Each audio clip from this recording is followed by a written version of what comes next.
पश्चिम बंगाल की राजनीति कभी भी सिर्फ सीटों का खेल नहीं रही है। ये एक एहसास है, एक पहचान की लड़ाई है। और अभी जो माहौल है वो किसी चुनावी टक्कर जैसा नहीं, बल्कि एक सांस्कृतिक भूकंप की तरह महसूस हो रहा है, जिसकी धमक पूरे देश में सुनाई दे रही है। भूकंप शब्द आपने बिल्कुल सही इस्तेमाल किया, लेकिन ये वो भूकंप नहीं है जो अचानक आता है। इसकी जमीन, इसकी जो टेक्टोनिक प्लेट्स हैं वो पिछले 10 साल से खिसक रही थी। अच्छा। और 2025 में बिहार में एनडीए को जो एक तरफा जीत मिली है ना, उसने इस सियासी जमीन के नीचे की आग को और भड़का दिया है। अब वो लहर एक नई जमीन की तलाश में है, और वो जमीन है पश्चिम बंगाल। तो मतलब अखाड़ा पूरी तरह से तैयार है। जी। एक तरफ है बिहार की जीत से आई एक सुनामी जैसी लहर, और दूसरी तरफ है ममता बनर्जी की खड़ी की हुई बंगाल की मशहूर दीवार। जी। तो आज का हमारा सबसे बड़ा सवाल यही है, क्या ये लहर दीवार को तोड़ देगी, या दीवार इस बार भी लहर को रोकने में कामयाब रहेगी? और इसी सवाल का जवाब ढूंढने के लिए हमारे पास दो बहुत दिलचस्प चीजें हैं। एक तो हाल के जमीनी चुनावी नतीजों का एक्सरे, जो बताता है कि जमीन पर असल में क्या हो रहा है, और दूसरा एक ऐसा ओपिनियन पोल जिसके आंकड़े इतने चौंकाने वाले हैं कि उन पर यकीन करना मुश्किल हो रहा है। तो इन दोनों को जोड़कर हम इस महासंग्राम की पूरी कहानी समझने की कोशिश करेंगे। बिल्कुल।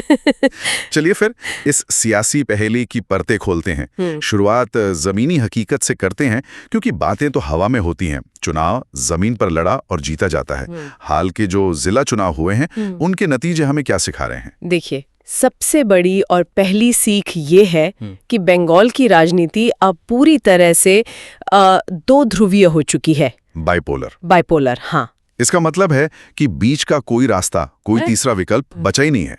लेफ्ट और कांग्रेस, जो कभी बंगाल के राजनीति के स्तंभ हुआ करते थे, वो अब लगभग हाशिए पर हैं। और इसका असर क्या हुआ है? असर ये हुआ है कि लड़ाई अब सीधी और बहुत ज्यादा आक्रामक हो गई है। वोटर्स के लिए मामला साफ है, या तो टीएमसी या फिर बीजेपी। और जब लड़ाई इतनी सीधी हो जाती है तो कुछ इलाके बैटल ग्राउंड या असली अखाड़ा बन जाते हैं। मेरी नज़र पश्चिम बर्धमान पर है, जो बंगाल का इंडस्ट्रियल हार्टलैंड है। वहां की तस्वीर क्या कहती है? पश्चिम बर्धमान की कहानी काफी दिलचस्प है। ये पारंपरिक रूप से लेफ्ट और फिर अब जानते हैं टीएमसी का गढ़ रहा है। हाँ बिल्कुल। तो वहां कुल 9 सीटें थी। अब टीएमसी ने 5 जीती, जो देखने में तो जीत लगती है, लेकिन असली कहानी ये है कि बीजेपी ने 4 सीटें जीतकर ये साबित कर दिया कि वो अब सिर्फ विपक्ष नहीं, बल्कि सत्ता की बराबर की दावेदार है। अच्छा। ये टीएमसी के मजबूत किले में एक बहुत बड़ी सेंध है। हाँ, ये सेंध तो है, लेकिन सवाल ये है कि क्या ये बीजेपी की अपनी ताकत है या फिर टीएमसी के प्रति लोगों की नाराजगी का नतीजा, क्योंकि दोनों में बहुत बड़ा फर्क है। आपने बिल्कुल सही नब्ज पकड़ी है, और इसी का जवाब हमें दूसरे जिलों में मिलता है। दक्षिण दिनाजपुर को देखिए, वहां तो मामला एकदम टाई हो गया। 6 सीटों में से 3 टीएमसी को, 3 बीजेपी को। 50-50 एकदम। मालदा में 12 सीटों पर 6-6 का नतीजा रहा। ये कोई महज आंकड़े नहीं हैं, ये दिखा रहा है कि समाज बीच से बट गया है। नादिया और बांकुड़ा में भी जीत हार का फैसला बस 1-2 सीटों के धागे से लटका हुआ था। मतलब ये वो इलाके हैं जहां लहर और दीवार एक दूसरे से इंच इंच के लिए लड़ रहे हैं। बिल्कुल, असली रण क्षेत्र। तो ये तो वो मैदान थे जहां कांटे की टक्कर है, लेकिन कुछ इलाके ऐसे भी तो होंगे जहां या तो दीवार बहुत मजबूत है या लहर बहुत ताकतवर। पहले ममता बनर्जी के गढ़ों की बात करते हैं। कहां-कहां दीवार ने लहर को पूरी तरह रोक दिया? बिल्कुल, झाड़ग्राम इसका सबसे बेहतरीन उदाहरण है। यहां टीएमसी की सुनामी आई थी। 4 में से 4 सीटें टीएमसी ने जीती। बीजेपी का खाता तक नहीं खुला। खाता भी नहीं खुला। जी। इसी तरह पुरुलिया, जो कभी माओवाद से प्रभावित था, वहां 9 में से 7 सीटें टीएमसी ने जीती। कूच बिहार में 8 में से 7 सीटें। इन आदिवासी और ग्रामीण इलाकों में एक बात साफ दिखती है कि दीदी का व्यक्तिगत करिश्मा और उनकी वेलफेयर स्कीम्स, खासकर महिलाओं के लिए, अब भी जमीन पर बहुत मजबूती से काम कर रही हैं। तो लोगों का भरोसा उन पर कायम है वहां? कायम है। अच्छा, तो ये सिक्के का एक पहलू हुआ। अब दूसरे पहलू पर आते हैं। वो कौन से इलाके थे जहां बीजेपी की लहर सुनामी में बदल गई और दीवार कहीं नजर ही नहीं आई? इसके लिए हमें बंगाल का नक्शा बदलकर उत्तर की तरफ देखना होगा। जलपाईगुड़ी को देखिए। जलपाईगुड़ी। यहां तस्वीर बिल्कुल उल्टी थी। जिले की सभी 8 की 8 सीटें बीजेपी ने जीती। ऐसा लगा मानो पूरा जिला भगवा रंग में रंग गया हो। पूरी तरह से। हाँ, दार्जिलिंग की सभी 5 सीटें, कलिम्पोंग की इकलौती सीट और अलीपुरद्वार में 5 में से 4 सीटें सब बीजेपी के खाते में गई। उत्तर और दक्षिण बंगाल में इतना बड़ा फर्क क्यों है? क्या वहाँ के मुद्दे इतने अलग हैं? बहुत अलग हैं। उत्तर बंगाल में पहचान की राजनीति, जैसे गोरखा और राजवंशी समुदायों के मुद्दे हमेशा से हावी रहे हैं। वहाँ विकास के सवाल भी दक्षिण से अलग हैं। बीजेपी ने इन स्थानीय भावनाओं और मुद्दों को बहुत बेहतर तरीके से छुआ है, जबकि टीएमसी का फोकस ज्यादातर दक्षिण बंगाल पर ही केंद्रित रहा है। लेकिन एक नाम है जो मुझे इन सब में सबसे ज्यादा चौंका रहा है, और वो है मुर्शिदाबाद। ये तो दशकों से कांग्रेस का वो किला था जिसे कोई भेद नहीं पाया। वहां क्या हुआ? मुर्शिदाबाद का नतीजा ये सिर्फ एक चुनावी आंकड़ा नहीं है, ये बंगाल की राजनीति में एक युग के अंत का ऐलान है। कुल 22 सीटों में से 15 सीटें बीजेपी ने जीती हैं। 15। ये अविश्वसनीय है। दशकों से जो कांग्रेस का वफादार वोट बैंक था, खासकर मुस्लिम समुदाय, वो बिखर गया। तो क्या इसका मतलब ये है कि वो वोट सीधे बीजेपी को चला गया, या फिर ये स्ट्रेटेजिक वोटिंग का मामला है जहां टीएमसी को हराने के लिए वोट बीजेपी को दिया गया? ये उससे भी ज्यादा जटिल है। इसमें स्ट्रेटेजिक वोटिंग का एंगल तो है ही, लेकिन ये मुस्लिम वोट बैंक के अंदर की बेचैनी को भी दिखाता है। एक बड़ा तबका शायद अब भी टीएमसी को बीजेपी को रोकने वाला सबसे बड़ा विकल्प मानता है, लेकिन एक हिस्सा ऐसा भी है जो कांग्रेस के कमजोर होने के बाद एक नए राजनीतिक ठिकाने की तलाश में है। अच्छा, तो मुर्शिदाबाद का नतीजा यह दिखाता है कि बंगाल का पारंपरिक वोट बैंक का गणित अब पूरी तरह से टूट चुका है। तो इन जमीनी नतीजों से जो तस्वीर उभर रही है वो एक ऐसे बंगाल की है जो राजनीतिक तौर पर 2 हिस्सों में बंट चुका है। कहीं टीएमसी का दबदबा है, कहीं बीजेपी की लहर है, और बीच में कुछ जिले हैं जहां आर पार की लड़ाई चल रही है। बिल्कुल, और तीसरे किसी भी खिलाड़ी के लिए कोई जगह नहीं बची है। ये लड़ाई अब 2 सेनाओं के बीच है। तो ये नतीजे तो हमें ये बता रहे हैं कि पिछली लड़ाई में कौन कहां खड़ा था, लेकिन राजनीति तो हमेशा भविष्य की तरफ देखती है। क्या हवा का रुख अब भी वही है या कुछ बदल रहा है?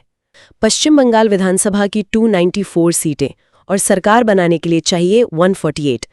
इस पोल के हिसाब से टीएमसी कहां खड़ी है? पोल का जो अनुमान है वो कहता है कि टीएमसी को करीब 130 सीटें मिल सकती हैं। 130? जी, ये अपने आप में एक बहुत बड़ा आंकड़ा है और दिखाता है कि ममता बनर्जी की पकड़ अब भी बहुत मजबूत है। लेकिन ये जादुई आंकड़े से 18 सीटें कम है। 130 पर रुकना मतलब सत्ता से बाहर होना। तो फिर असली धमाका कहाँ है?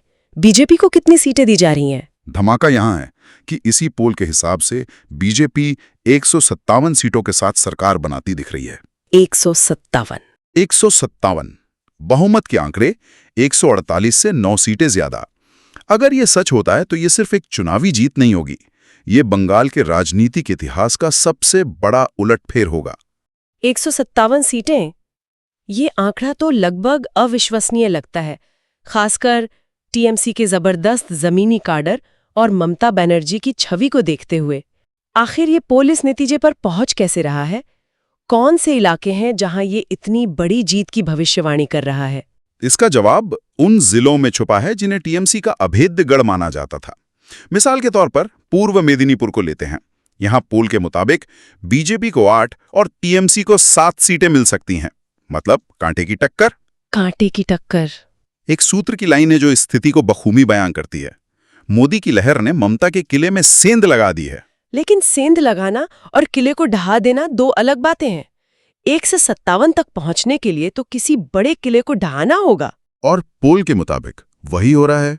अगर पूर्व मेदिनीपुर में सिर्फ सेंध लगी है तो दक्षिण 24 परगना में जो अनुमान लगाया गया है वो किसी राजनीतिक सुनामी से कम नहीं है। अच्छा, ये वो जिला है जो दशकों से टीएमसी की आत्मा रहा है। क्या कह रहा है पोल दक्षिण 24 परगना के बारे में? दक्षिण 24 परगना में कुल 31 सीटें हैं।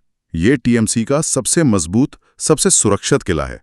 लेकिन पोल का अनुमान है कि यहां 20 सीटें सीधे बीजेपी के खाते में जा सकती हैं और टीएमसी सिर्फ 10 सीटों पर सिमट सकती है। 1 मिनट, 20 सीटें बीजेपी को टीएमसी के सबसे मजबूत गढ़ में? अगर इस आंकड़े में 10% भी सच्चाई है तो ये बंगाल की राजनीति का नक्शा हमेशा के लिए बदल देगा। ये तो कल्पना से भी परे है। बिल्कुल, इसीलिए मैंने कहा था कि ये आंकड़े चौंकाने वाले हैं। तो अगर हम इन जमीनी नतीजों और पोल के अनुमानों को एक साथ रखें तो एक बड़ी तस्वीर साफ हो जाती है। बंगाल की लड़ाई अब पार्टियों या स्थानीय मुद्दों से बहुत ऊपर उठ चुकी है। मतलब ये सीधी टक्कर है। ये असल में दो ताकतवर नेताओं के बीच की सीधी टक्कर है। एक तरफ है ममता बनर्जी, जो बंगाली अस्मिता और पहचान का चेहरा है, और दूसरी तरफ है नरेंद्र मोदी, जो राष्ट्रीय राजनीति की सबसे बड़ी ताकत और हिंदुत्व के प्रतीक हैं। और जब लड़ाई इतनी व्यक्तिगत हो जाती है तो स्थानीय विधायक कौन है, सड़क बनी या नहीं, ये सब बातें पीछे छूट जाती हैं। चुनाव एक तरह का जनमत संग्रह बन जाता है। एकदम सही।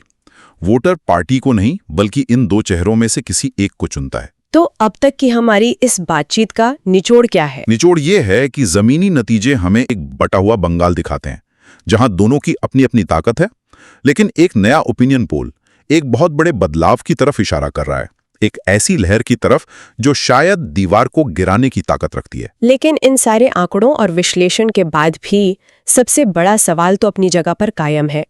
क्या ये ओपिनियन पोल जो कागज पर एक राजनीतिक भूकंप की भविष्यवाणी कर रहा है, असल नतीजों में बदल पाएगा? यही $1 मिलियन सवाल है। क्या ममता बनर्जी, जो एक स्ट्रीट फाइटर मानी जाती हैं, अपनी जमीनी पकड़ और बंगाली अस्मिता के कार्ड से आखिरी वक्त में बाजी पलट देंगे? या फिर बंगाल इस बार परिवर्तन यानी बदलाव के उस नारे को सच कर दिखाएगा जो कभी उन्होंने ही दिया था? इसका जवाब तो नतीजों वाले दिन ही मिलेगा। लेकिन एक बात तय है, ये भारतीय राजनीति की सबसे दिलचस्प और कांटे की लड़ाइयों में से एक होने जा रही है। बिल्कुल। और इस चुनावी हार जीत से परे एक सवाल है जो मुझे सोचने पर मजबूर कर रहा है। क्या? हम ये जो ध्रुवीकरण देख रहे हैं, समाज का दो खेमों में बंटना, क्या ये सिर्फ चुनाव जीतने का एक राजनीतिक हथियार है, या ये बंगाल के सामाजिक ताने बाने में एक ऐसा बदलाव है जो हमेशा के लिए रहेगा? सरकारें तो आती जाती रहती हैं, लेकिन क्या ये बंटवारा समाज के भीतर स्थायी हो जाएगा? क्या ये बंगाल को हमेशा के लिए बदल देगा? मुझे लगता है इस सवाल का जवाब शायद चुनावी नतीजों से भी ज्यादा अहम है।